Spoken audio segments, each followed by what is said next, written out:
Queremos debater a produtividade. Por exemplo, o 5x2 é viável.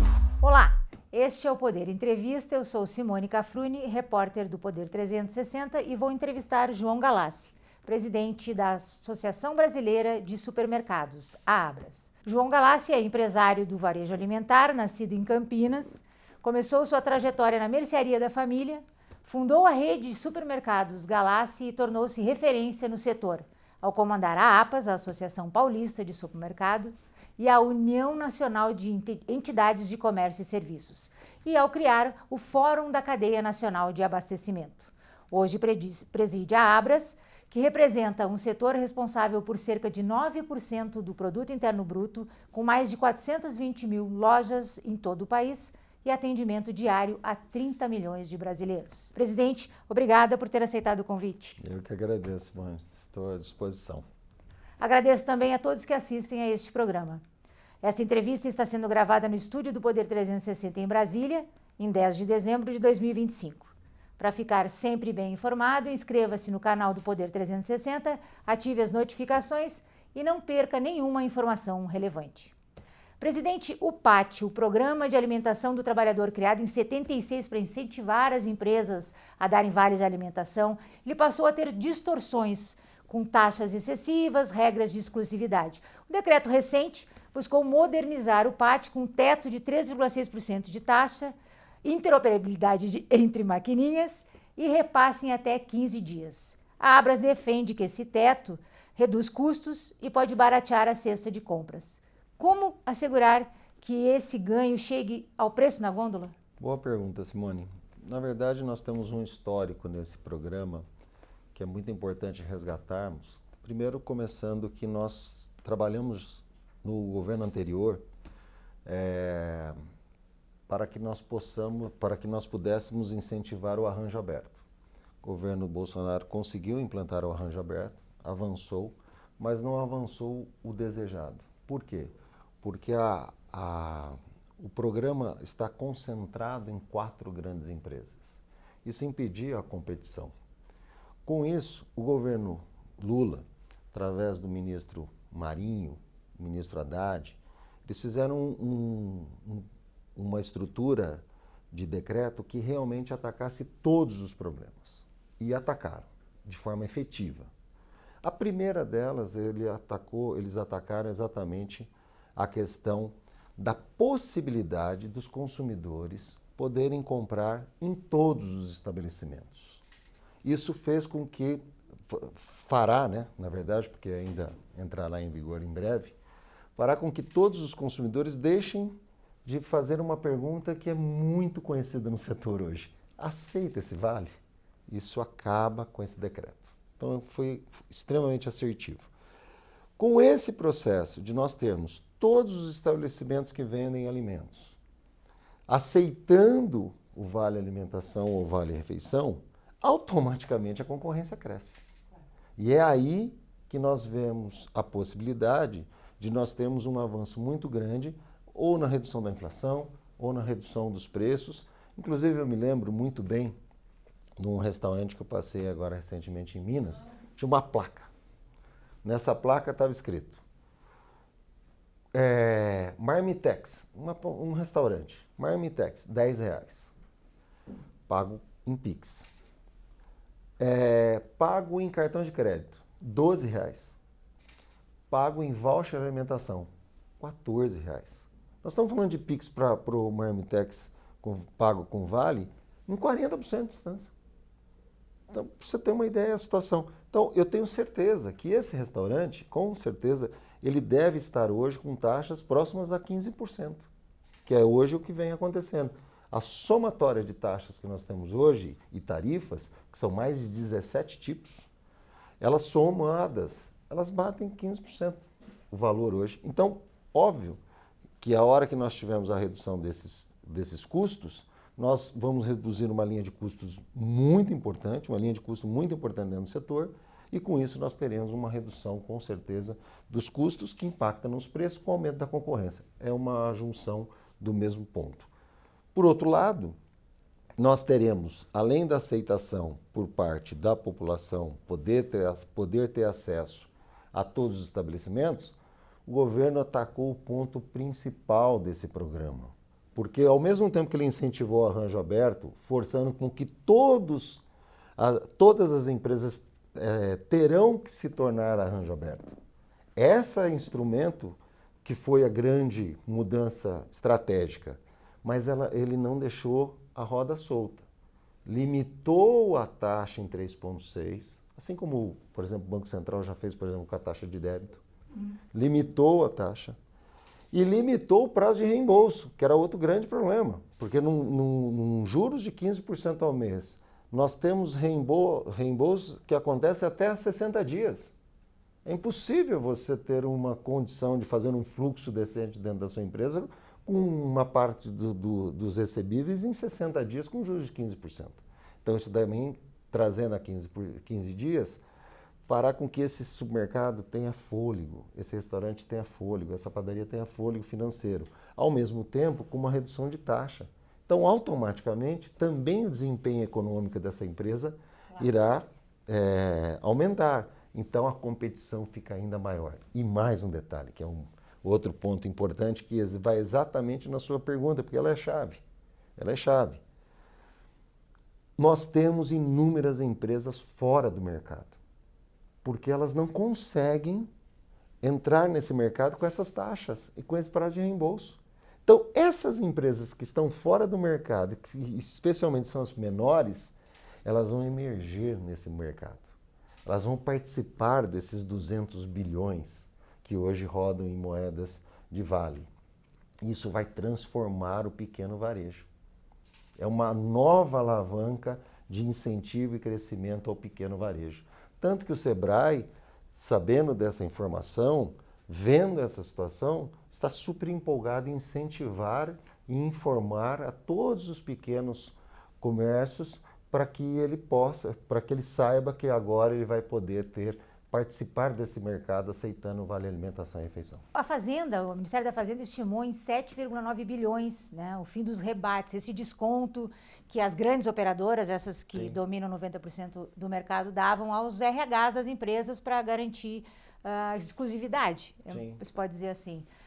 O senhor acha que, o Abras acha que os trabalhadores vão perceber esse benefício no poder de compra?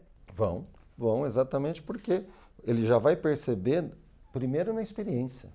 Eu posso ir agora aonde eu quero. Essa mudança da experiência já é um poder econômico violento.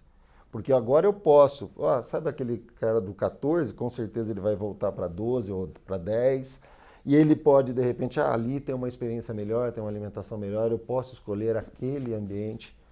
Então, primeiro é esse poder. O segundo é o poder da competição. E o terceiro, que pouco se fala, mas que eu acredito muito, com essa mudança, com esse incentivo ao debate sobre o Vale Alimentação e Refeição, eu tenho certeza que esse mercado também irá crescer. Porque as boas empresas que hoje fazem parte do oligopólio, mas são boas empresas, elas também vão incentivar as empresas que não aceitam hoje a passarem a ofertar o Vale Alimentação, o Vale Refeição aos colaboradores das empresas. E num mercado competitivo, com baixa taxa de desemprego, isso é uma grande alavanca de incentivo. Então nós estamos vendo também que esse mercado pode crescer, passar de 300 bi, 400 bi. Então essa alavanca fica cada vez mais positiva para todos. Essas grandes operadoras elas eram muito resistentes a essa mudança e logo após a assinatura do decreto prometeram judicializar. A Abras ou os setores envolvidos têm algum plano de contingência caso venha uma liminar ou alguma coisa realmente impeça a continuidade dessa abertura, né, de mercado? O Marinho foi muito enfático, né? Olha, caso venham a judicializar esse decreto, nós também vamos olhar com uma lupa os contratos, porque, por exemplo, o rebate, ele é proibido. E hoje parece que consta até no balanço dessas empresas. Então, ou seja, nós temos aí uma situação muito delicada. Mas eu acho que essas empresas já estão começando a se adaptar, porque elas têm também uma estrutura que poderá assim, de alguma forma, utilizar o potencial econômico que eles têm nesse processo. Porque hoje eles são coligados com os bancos, eles são coligados, por exemplo, com bandeiras, né?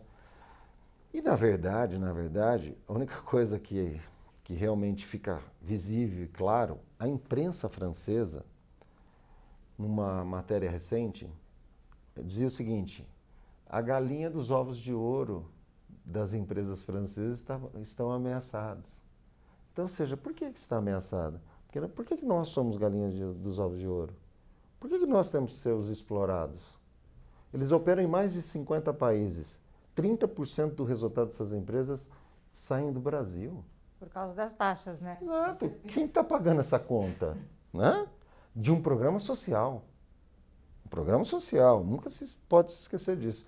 O PAT, Programa de Alimentação ao Trabalhador, é um programa pago por toda a sociedade com benefício fiscal. Programa social. E o governo tem total liberdade de regular esse mercado. Um outro tema bastante que a Abras tem interesse é o PL das farmácias, que inclusive estava para ser pautada a urgência. Sim. E não foi, a gente está até aguardando que seja. Eu queria que o senhor explicasse um pouco. Ele basicamente permite que medicamentos sejam vendidos nos supermercados, mas exige uma série de coisas, farmacêuticos e algumas coisas que exigem nas próprias farmácias. Como é que o senhor está vendo essa tramitação? Há resistência por parte de algum setor? E o que a gente pode esperar para esse ano ainda? Sim, nós estamos esperançosos ainda que nós possamos colocar ainda para votação esse ano. E esse projeto é um projeto que dará ainda mais poder ao consumidor. Primeiro, pelo poder de escolha do consumidor. Segundo, pelo acesso. Os supermercados têm horários diferenciados. Os supermercados estão presentes em 100% dos municípios brasileiros. Os supermercados têm uma capilaridade muito maior. Inclusive, tem um hábito do consumidor muito maior de frequentar os estabelecimentos. Então, automaticamente, nós teremos o consumidor tendo acesso, uma possibilidade de acesso aos farmacêuticos com mais frequência. Porque naturalmente, na média, o consumidor brasileiro visita em torno de 9 vezes um supermercado. Esse projeto, nós conseguimos, numa grande aliança, numa grande conversa com todos os setores envolvidos, com os farmacêuticos, nós chegamos ao projeto ideal, que é a farmácia completa dentro dos supermercados. Então, ou seja, a competição passa a ser também justa com os players do setor de farmacêutica, das farmácias. Por quê? Porque você terá a mesma regra sanitária, a mesma exigência de farmacêuticos, que eles tinham essa preocupação, que eu acho justo. Por outro lado, os farmacêuticos ficaram satisfeitos porque terão a mesma garantia e, ao mesmo tempo, uma ampliação do mercado de trabalho. Por outro lado, o consumidor, desconhecendo que o projeto é a farmácia completa, ainda pensando apenas nos medicamentos sem prescrição, numa pesquisa que nós fizemos com o Datafolha, apresentou uma preferência do consumidor de 75% querendo que voltasse à venda dos remédios nos mercados. Então, o consumidor ainda desconhece que nós estamos ofertando algo muito maior, que é a farmácia completa. E para o setor, qual que é o grande ponto de mudança para o setor? Ele vai de encontro. Como que nós criamos os nossos projetos? Nós criamos os nossos projetos, desde quando eu assumi a Abras, partindo do desejo do consumidor. Aonde está o desejo do consumidor? Ali a gente busca, capta e transforma em projetos. Um dos pontos que nós observamos ao longo do tempo é que o consumidor gostaria de ter mais acesso aos medicamentos, mas principalmente ele está buscando mais acesso à saúde. Está mudando perfil, idade, os jovens. E o que nós miramos para o setor de supermercados? Ele fará a ponte de transição entre apenas vender alimentos para ampliar o seu foco em vender saúde e bem-estar. E os remédios, eles compõem essa cesta de serviços que nós temos que oferecer aos nossos consumidores. Ele é um pedaço pequeno. Se olhar a participação do remédio em si, Ele é uma participação pequena, mas ele completa exatamente essa cesta de serviços que nós queremos desenvolver e atender aos nossos consumidores. A receptividade das farmácias, não de farmacêuticos, mas dessas redes que a gente tem, ou vai haver algum tipo de parceria com os supermercados? Então, hoje primeiro que assim, a associação Abrafarma com a Abras já assinam até documentos juntos, fizemos pedidos em conjunto agora para que o Hugo Motta colocasse em pauta esse projeto, então há um total consenso entre nós nessa questão. Até porque também libera um pouco a liberdade, dá um pouco mais de liberdade para a própria farmácia comercializar o que ela entende que seja viável. Agora, nós colocamos nesse projeto um ponto muito importante. Quando o supermercado não quiser operar essa farmácia, ele pode simplesmente fazer uma parceria com a farmácia local, com a farmácia do bairro. Então, nós vamos contribuir também para a sobrevivência dos pequenos nesse mercado. Para você ter uma ideia, hoje 29 empresas do setor farmacêutico concentram 60% do faturamento. Ou seja, a imensa maioria das farmácias estão se apertando aí nesse mercado. Com o setor dos supermercados podendo ter essa liberdade de fazer parcerias, mas dentro da loja, não é na galeria, né? É dentro das lojas. Isso fará com que nós tenhamos aí uma possibilidade muito grande de impulsionar esse mercado. Por outro lado, o setor dos supermercados também poderá ter as suas farmácias. Hoje, muitas empresas já operam com algumas farmácias, mas poderão trazer essas farmácias para dentro das lojas, dando mais conforto aos consumidores, resolvendo sua experiência de compra em uma única solução. Qual é a sua expectativa com o desenrolar? Já que a tramitação essa semana foi uma semana conturbada ali na Câmara. Sim. E há alguma expectativa para esse ano, que já está terminando? Olha, nós tínhamos uma expectativa para essa semana. Infelizmente, nós tivemos uma mudança de planos, mas eu estou muito esperançoso para a próxima semana nós temos uma solução definitiva. Todos os líderes apoiam esse movimento, há um consenso muito grande, nós conseguimos a assinatura para entrar em regime de urgência de forma muito rápida, porque quando você tem um projeto que os setores estão alinhados, que os colaboradores estão alinhados e que beneficia o consumidor, para alguém ser contra, só se tiver um outro interesse que eu desconheço qual que seria. Ou seja, eu não acredito que tenha um parlamento que não esteja lá, um parlamentar que não esteja lá para atender a um desses segmentos, né? Ou o consumidor, ou o setor, ou os colaboradores. Então, foi mais ou menos o que aconteceu com a reforma tributária, assim, conseguiu passar porque ninguém tinha coragem de dizer não. Justamente nessa agenda tributária que eu gostaria de perguntar para o senhor, como o setor supermercadista vê essa implementação do IVA, essa mudança, essas regras, como vai mexer com o varejo? Bom, eu acho que a parte mais complicada que nós tivemos nesse debate foi quando nós trouxemos para o debate a Cesta Básica Nacional de Alimentos. Entendeu? Ali me preocupava muito, porque a primeira proposta que veio, que surgiram, né, assim, de uma forma geral, tanto do governo quanto de alguns parlamentares, eles traziam um IVA de 25% em cima do arroz, do feijão, de uma carne. Então, acho que o pessoal não está entendendo o que vai acontecer com esse país com uma carga tributária tão alta em cima de um produto tão básico. Mas nós trouxemos essa agenda para o país, trouxemos esse debate com o Congresso, trouxemos esse debate com o governo se sensibilizou da pauta, o Congresso se sensibilizou da pauta e nós conseguimos aprovar hoje, que eu corro o risco aqui de errar, mas eu te garanto que devo estar correto. Nós temos hoje a maior cesta básica do mundo em termos de isenção de impostos. Eu acho que o que mais se aproxima talvez é um pouco a Inglaterra ou talvez um pouco Portugal, mas assim, com certeza nós teremos um impacto social violento. Será maior do que um programa social do Bolsa Família. As pessoas não têm ideia, mas tem muitos alimentos básicos hoje no Norte e Nordeste que é cobrado 20%, 15%. Então imagina o impacto disso no dia a dia. Para um setor altamente desconcentrado, um setor extremamente desconcentrado, ou seja, nós temos hoje, para você ter uma ideia, 3 empresas na Argentina têm 50% do faturamento. 3 empresas no Chile têm 90% do faturamento. 3 empresas no Peru têm 100% do faturamento. 3 empresas na França têm 50% do faturamento. Sabe quantas empresas são necessárias do setor do supermercado para nós termos 60% do faturamento? Eu acabei de falar da farmácia, que de 29 empresas tem 60%. Sabe quantas são necessárias para nós atingirmos 60% do faturamento do setor dos mercados?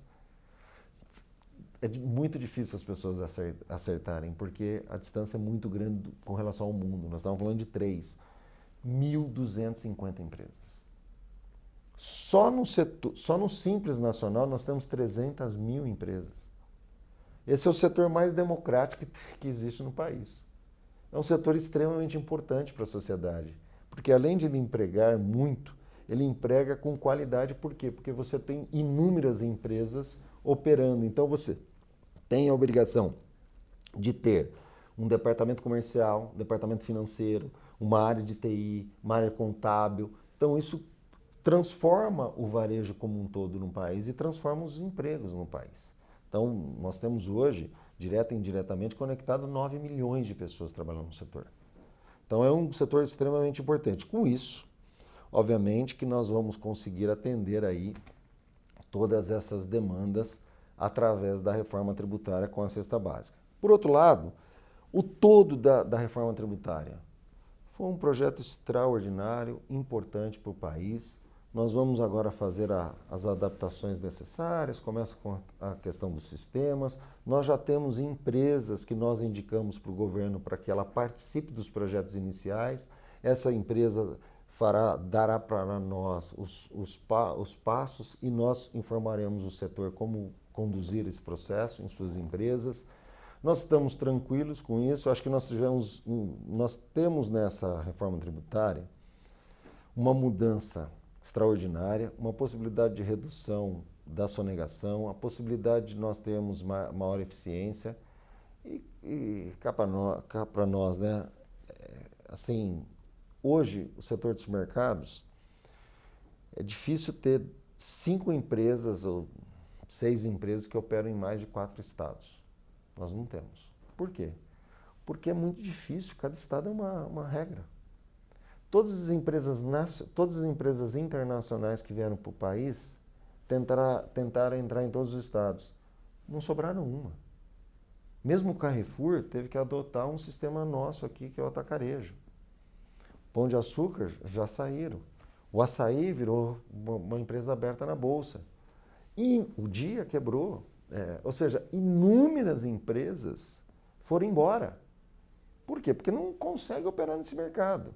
Sem contar as questões trabalhistas, né? O senhor fala da complexidade tributária para o setor. Exato, é muito difícil. É muito difícil. Não é só para o setor, é para todos. Sim. Então, essa eficiência tributária, ela vai mudar a história do país. As pessoas ainda não tiveram a percepção ainda, e nisso eu concordo com o governo. É uma ferramenta poderosa para nós, a reforma tributária. Temos problemas? Temos. Aumento do IVA, o valor e tudo mais, mas a lei da compensação ali é muito clara. Tudo que você recebe tem crédito, tudo que sai tem débito, pronto. Então tem um casamento. Hoje tem inúmeros custos hoje que nós não temos como debitar. Então, por exemplo, assim, você joga na despesa. Tá, mas e se a empresa deu prejuízo? Não adianta nada jogar na despesa. Deu prejuízo. Então, ou seja, não tem saída. Agora, nesse modelo, não. Eu tenho uma conta de luz que entra por completo, tenho crédito. Vou na despesa e jogo como débito. Então, ou seja, nós temos ali um casamento de crédito e débito, crédito e débito. Vai ter uma eficiência que eu espero que funcione, que é o sistema de pagamento já automático de impostos, torcendo para que essa ferramenta funcione, porque nós precisamos realmente competir no mercado que tenhamos aí segurança jurídica e uma competitividade limpa, né? Uma competitividade que você realmente possa ter confiança que tanto você e o seu vizinho estão pagando a mesma coisa, né? Esse é um grande problema. Hoje foi aprovado um passo importante, o devedor contumaz, que é outro ponto importante. Então, ou seja, nós estamos num bom caminho. Antes de simplificar, possivelmente vai complicar, porque as empresas vão ter que contratar ou se adaptar para todas essas mudanças tributárias. Isso já vem ocorrendo no setor, já, apesar da gente ter ainda uma carência bastante grande para que a reforma de fato se concretize? Olha, para quem já trabalhou com 80% de inflação ao mês, para quem já teve 200 planos, né? Plano disso, plano daquilo que não deu certo, plano não sei o quê, acho que o pessoal não tem noção do que nós já passamos para o que nós vamos passar agora. É uma transição. Eu não tenho preocupação com isso. Isso é uma questão de tecnologia, daqui a pouco acerta, o contador, tá? É claro, tudo no primeiro momento causa um desconforto, porque você está num modelo, muda para outro modelo, tem um desconforto. Mas eu acho que o brasileiro é o mais tarimbado em problema que eu conheço no mundo. O senhor falou em tecnologia e a gente tem visto cada vez mais o setor investindo em automação e autosserviços, né? Os mercados quase todos hoje trabalham com isso. Isso representa uma redução de custos? Ou substitui a mão de obra? Como equilibrar isso? Na verdade, o que nós precisamos é buscar eficiência, né? Então, toda ferramenta de tecnologia que venha contribuir para o momento da produtividade, ela é bem-vinda. Aí ela tem que casar com a experiência do consumidor, porque senão não adianta nada.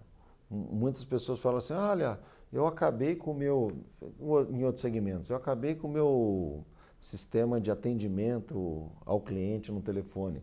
Ah, legal, mas você me mandou para uma secretária eletrônica aqui que não consigo falar com ninguém. Então também, o que adiantou? Então nós temos que partir de dois princípios muito claros. A tecnologia vem para nós aumentarmos a eficiência, a nossa produtividade, mas ela não pode perder a nossa capacidade de atender o consumidor com uma experiência que realmente traga a continuidade dele continuando comprando na sua empresa. Então esse é o ponto principal. E eu acredito que nós teremos mais avanços com a inteligência artificial do que com tudo que nós já falamos de frente de caixa, com autosserviço e tudo mais. Eu acho que isso é uma ferramenta até já que o setor já implantou, já adequou, então não há muito impacto nisso. Agora, a inteligência artificial, eu acho que ela traz aí uma mudança significativa. O que a gente pode esperar? Eu acho que nós temos dois desafios aí. O primeiro deles, eu entendo que a empresa que não aportar tecnologia de inteligência artificial nos seus processos, ela vai ficar para trás. Então, esse é um risco de ter uma ruptura no setor. Então, essa desconcentração que nós temos hoje, que é algo maravilhoso, poderá trabalhar contra se as empresas... E aí eu acho que o governo deveria de entrar. Essa é uma pauta governamental. Sabia que em Dubai tem um Ministério da Inteligência Artificial? Só para implantar a inteligência artificial nas empresas. Esse país, nós deveríamos de fazer isso. Essa é uma agenda do momento. Nós deveríamos de estar na ponta desse processo. Porque toda vez que surgem essas novas ferramentas, essas novas mudanças, como aconteceu com o iPhone, como aconteceu com a internet, é uma oportunidade para todos. Porque é como se o jogo zerasse. Olha, nós estamos jogando aqui na época da internet, antes da internet. Bom, está todo mundo jogando aqui, surge a internet. Muitos se adaptam, conseguem fazer o mercado, surgir um novo mercado, como por exemplo as empresas de delivery.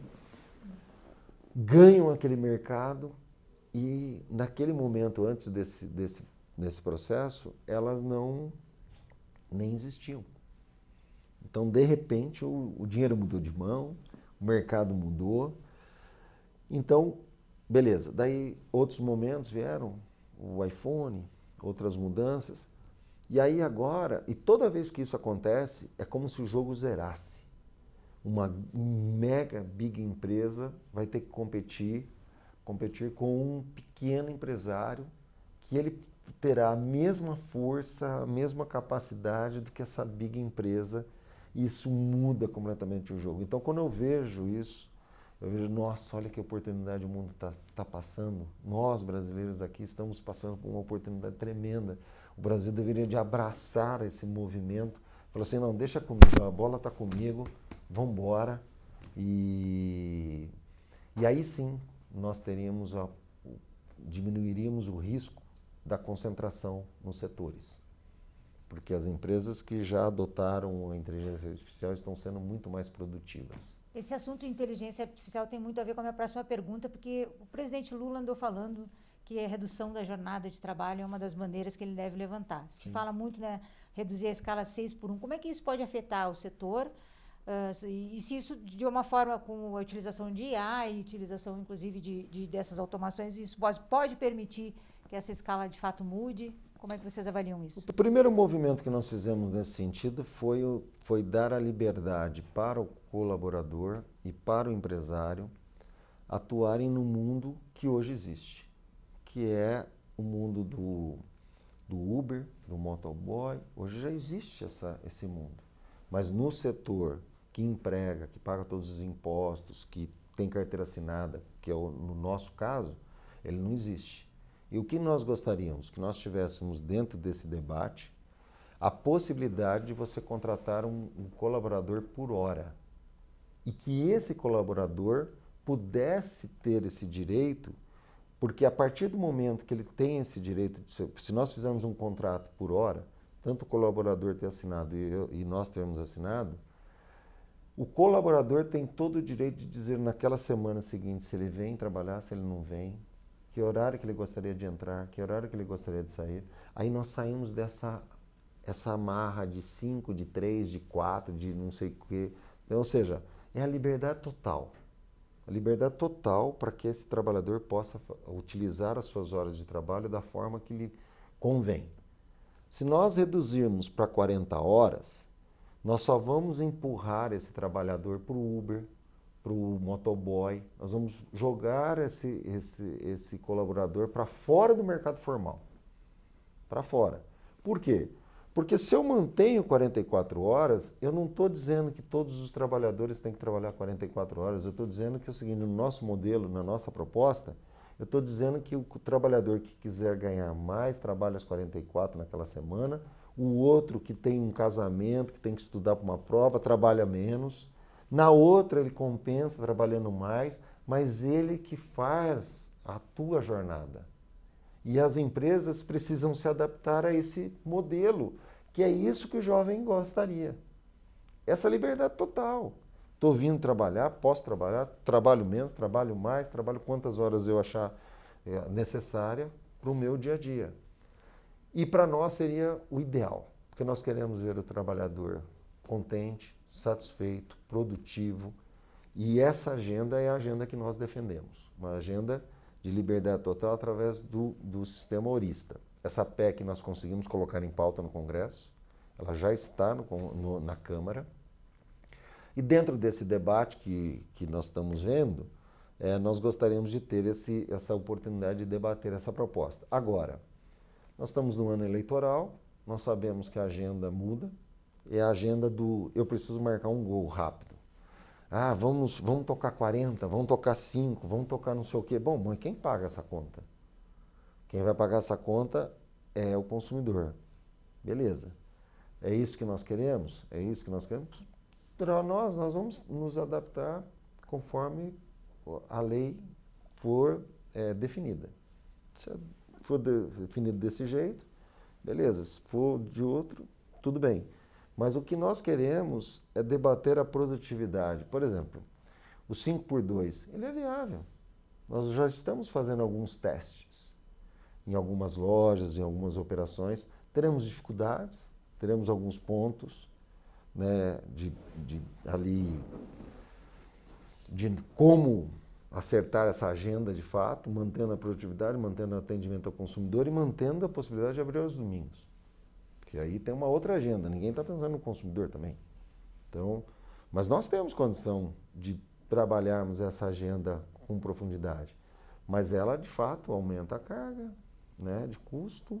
Nós precisamos discutir com o governo quem banca essa carga, se nós vamos ter que repassar no preço, ou se o governo consegue reduzir uma parte dos custos, por exemplo, das leis trabalhistas, da carga, né, sobre a carteira de trabalho, a folha. Então, essa agenda, esse debate, ele deveria ser um pouco mais tranquilo, uma agenda propositiva para o país.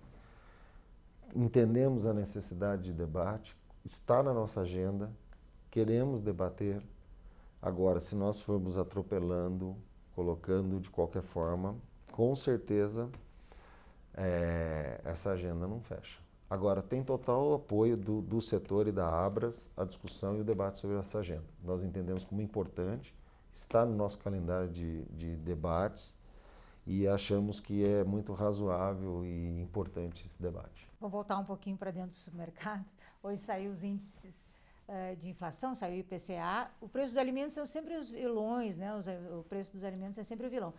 Na verdade, agora deu uma arrefecida, mas assim, é um dos principais fatores de pressão inflacionária. Como é que qual é o maior gatilho, digamos, de alta para o supermercado? Como é que vocês driblam a inflação? Bom, a alta competitividade é o primeiro deles, né? Ou seja, se nós não tivéssemos hoje o que nós temos no Brasil, dificilmente nós teríamos uma cesta básica nos custos atuais, porque realmente a nossa competitividade é que torna o país ainda não sofrendo tanto com o preço de alimentos como o mundo sofre. Então, esse é o primeiro. Segundo, é exatamente a nossa capacidade do agro. O agro realmente brasileiro é um show extraordinário e vem dando um exemplo para o mundo. O terceiro, aí são as condições econômicas do país, entendeu? E ali eu vejo que o dólar pressiona muito. O dólar, quando ele dispara, ele realmente pressiona os custos dos alimentos, porque toda a indústria, de alguma forma, ela tem uma composição que atua com algum produto importado. A logística também? A logística no Brasil é pesadíssima, né? Eu acho que esse também é um custo que realmente nós temos, principalmente nos estados mais distantes dos centros industriais, é muito difícil. Então, de uma forma geral, esses são os componentes, os maiores componentes, né? Evidente que uma taxa de juros alta, como nós temos hoje, ela impacta muito a composição de custo das indústrias, ela impacta inclusive o desenvolvimento do setor, e esse é um outro problema, que daí está na agenda exatamente dos gastos públicos, né, do controle da inflação, que foge um pouco mais. Agora, de uma forma geral, esses são os pontos principais. E nós estamos vivendo um momento muito interessante, uma queda clara dos preços dos alimentos. Saiu uma matéria recente agora com o maior número de promoções e ofertas da história do setor. O setor, por ele ser desconcentrado, quando a competição, quando o mercado começa a ter um pequeno assim, desconforto em competição, o setor sai batendo em preço e promovendo e mudando a história desse processo. E nós temos uma vantagem interessantíssima que poucas pessoas percebem na prática. Quando um preço sobe, o setor ele não repassa de imediato. Por quê? Porque tem empresas que têm um estoque maior, tem empresas que têm tabelas já negociadas com um pouco mais de tempo. Tem competição muito clara entre uma empresa e outra, que são próximas, né? Então, o que acaba acontecendo? Nós seguramos ao máximo o repasse de preços. Então, quando nós temos, às vezes, subiu a picanha, aquela história toda, já tinha subido há muito tempo. Há muito tempo. É que o setor vai segurando. E quando cai, ao contrário, aí o setor sai correndo para dizer, olha, eu sou o primeiro que baixei. E aí vai. Por quê? Porque se ele não fizer isso, a competição come ele. Entendeu? De ensinar essa técnica para os postos de gasolina, porque... É o contrário. Não, pelo amor de Deus, não sou. Para encerrar, presidente, qual é a agenda da Abras para 2026, para melhorar o ambiente de negócios? Como é que Quais os pleitos? Nós trabalhamos em inúmeras agendas, né? De uma forma geral, sempre trabalhamos nas agendas macro do país, nós sempre atuamos, mas como eu comentei, ou seja, nós partimos sempre da agenda dos projetos que surgem do nosso contato com o consumidor. São 30 milhões de pessoas que nós atendemos diariamente. Então, nós temos ali o pulso do consumidor. Para o próximo ano, se nós tivermos de fato a aprovação da farmácia, nós vamos ter que, no começo do ano, derrubar um veto do presidente Lula de um dos projetos mais importantes desse país para a redução do desperdício, para o impacto ao combate à fome nesse país, que é a doação de alimentos. Nós aprovamos esse projeto na Câmara, no Senado. O presidente Lula sancionou esse projeto, mas ele vetou a parte mais importante desse projeto, que era o incentivo fiscal, onde obrigava as empresas, se você... Não, porque hoje, se uma empresa joga um alimento fora, ele recupera o imposto. Se ele doa, ele não recupera, ele perde. Entendeu? É interessante isso. Então, o que nós fizemos? Nós fizemos um estímulo, através do imposto de renda, de até 5%, que toda doação que foi exatamente confirmada, a entidade que recebeu, a quantidade que recebeu, os documentos cruzados entre a entidade e o setor, ele poderia abater no imposto de renda até 5%. Evidente, se ele tiver lucro, né? Então o primeiro desafio é ter lucro.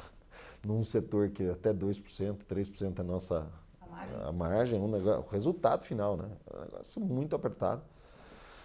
Então, mas o presidente infelizmente vetou esse projeto, e esse projeto ele tem um potencial de cobrir 8 vezes mais o que nós gastamos hoje de fome no país. Nós temos um desperdício 8 vezes maior do que a própria fome que nós temos no país hoje, de pessoas que passam fome no país. Então, vamos derrubar esse veto em janeiro, no início dos trabalhos legislativos do próximo ano.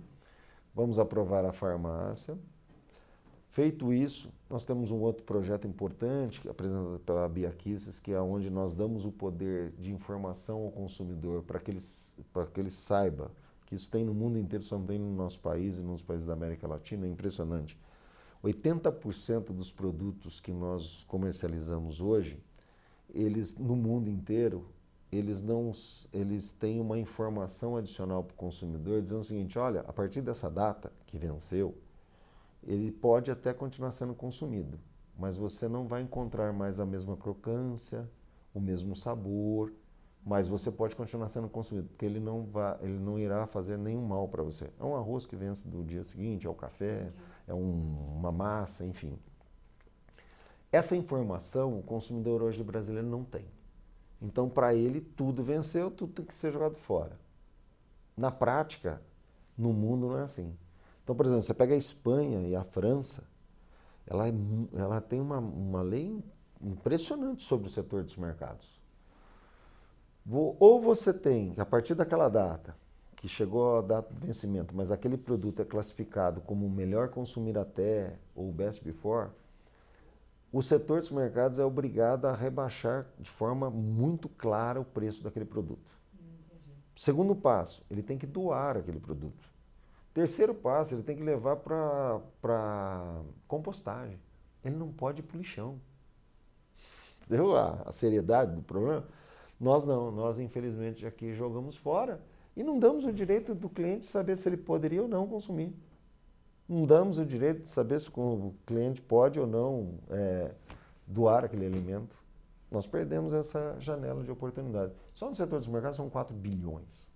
Jogado fora, desperdício jogado fora, só com um produto que venceu, que está dentro desse programa de 80% dos produtos que poderiam continuar sendo comercializados, 80%.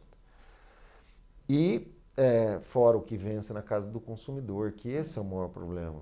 O consumidor não sabe, ele não tem essa informação. Então, eu tenho certeza que todos nós, de alguma forma, falamos: pô, mas não é possível, esse produto não está vencido.